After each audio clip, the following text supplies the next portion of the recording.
Hello everyone, welcome back. My name is Arias, and today we're going to be talking about some points from a recent appearance of TDOC's management at a Cowen conference, where they revealed a few interesting details that I could update you on about their business. I also put together a simplified valuation model that allows us to determine what are really the most important factors that will determine TDOC's stock price in the years coming. Additionally, stick around to the end of the video for my thoughts on Invitae's recent launch of PCM. Don't forget to like and subscribe if you enjoy this type of content, and leave any video suggestions and feedback in the comments below. And without further ado, let's get into it. The first of two subjects we will get into from this conference is some new details surrounding the partnership with Amazon's Alexa. This partnership means that now anyone with an Amazon Alexa can say, "I'd like to speak to a doctor," and they will be connected through the speaker with a TDOC health professional.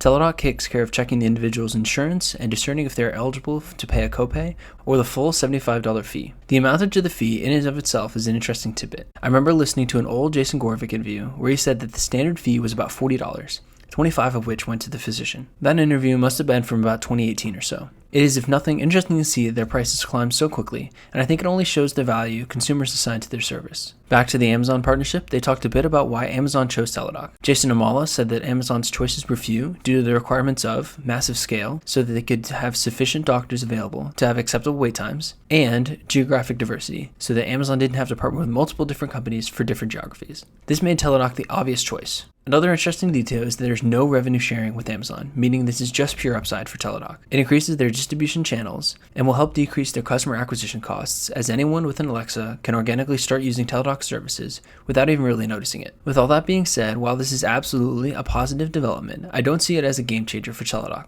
I don't think there are many people out there who will just ask Alexa to see a doctor. However, the few that do will very positively contribute to TDOC's business going forward. The other subject, with a couple details that I found very interesting, was on their behavioral health business. One of the key insights was that due to their scale, they can much better match therapists and patients. When these two are matched together more optimally, patients stay on longer, and TDOC improves lifetime value to customer acquisition costs, which strengthens their business overall. Something I hear quite often is that TDOC doesn't really use any big data despite talking about this opportunity all the time. This is pretty clearly one of the ways that they are using big data. They use the sheer amount of therapists and patients that they have on their platform and the data that comes with that to better connect patients and therapists and create a much better patient experience, as what you think of your therapist is very important for if you want to continue to see them long term. They also brag about having the leading consumer brand, which will also help them improve marketing costs. From a personal level, I have started noticing BetterHelp advertisements, especially starting this year.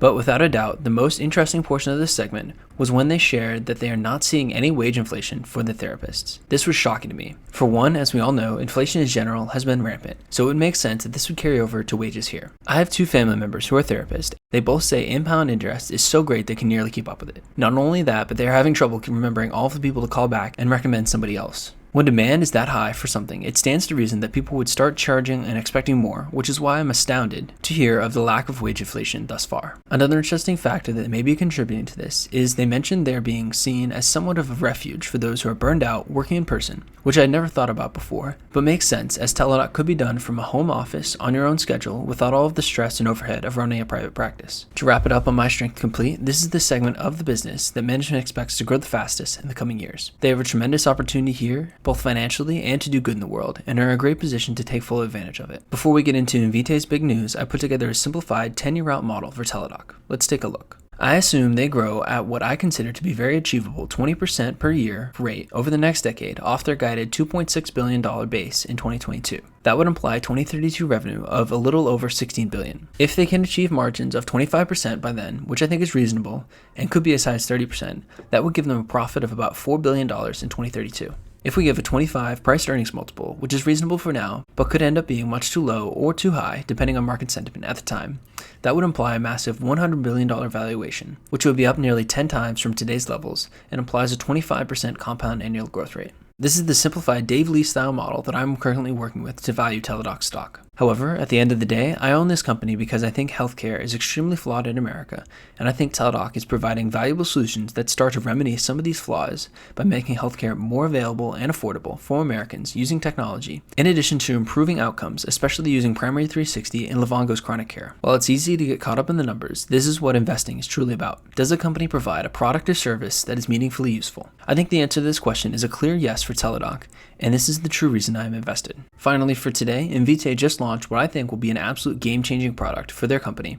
and that is personalized cancer monitoring. I made a full video covering PCM and what I think it will enable Invitae to do, and it will be the first link in the description below, and I highly suggest that video for more information. Let's quickly talk a bit about how personalized cancer monitoring works on a broad scale. PCM works by taking a sample of the patient's blood while they have the cancer, as well as a biopsy of the tumor for solid tumors. Then they sequence both of these samples and use that to categorize the circulating tumor DNA, or ctDNA, in the blood from the tumor. They can then use this information for various things such as risk stratification, to assess the response to a treatment, and most importantly, to non-invasively monitor a patient for recurrence of cancer. This last part will be invaluable for patients and clinicians alike, as it will increase the survivability of patients if they can catch the reoccurrence earlier. While this will be an incredible development to screen people for cancers they have already had, the real opportunity is multi-cancer screening tests. These tests will be much more widespread as everyone after a certain age will take them, and insurance companies may even require it, as catching cancer early could save them massive amounts of money later down the line. Being more widespread not only increases the financial opportunity, which will be gargantuan, but also increases the chance to do good in society. Imagine how many families are crushed by the burden of cancer, both financial and mental, of a loved one. With 1.6 million people being diagnosed with cancer in the US alone every year, and about 600,000 of those dying, the need is clear. So let's talk about how they can solve for multi-cancer screening and what role Invitae will play in that. As you may know, when cancer is caught early, it is much easier to treat and the survival rates are much better. So it stands to reason if Invitae can help catch cancer earlier, that this would be a massive benefit. This is where multi-cancer screenings, personalized cancer monitoring, and Invitae come back in. With every use of their PCM product, Invitae will have a sample of the blood with the ctDNA, a sample of the tumor, and both of the genetic sequences, in addition to a lot of other data around the cancer, like what it was and where it was in the body. Every new PCM test they build out is another data point for Invitae to use in the development of their multi-cancer screening assay. This is why I think Invitae will be the first to develop multi-cancer screening assays, because they're developing a useful product to put out into the marketplace that will also collect data for them to help build a real game changer of a product. The launch of PCM is the first step in this journey, and I was really excited to see this launch announcement, and of course, I can't wait to see how this will all play out. Thanks for watching. Next week, I will be covering Ginkgo's earnings on Monday, so stay tuned for that, as well as Recursion's Q4 and full year 2021 business update.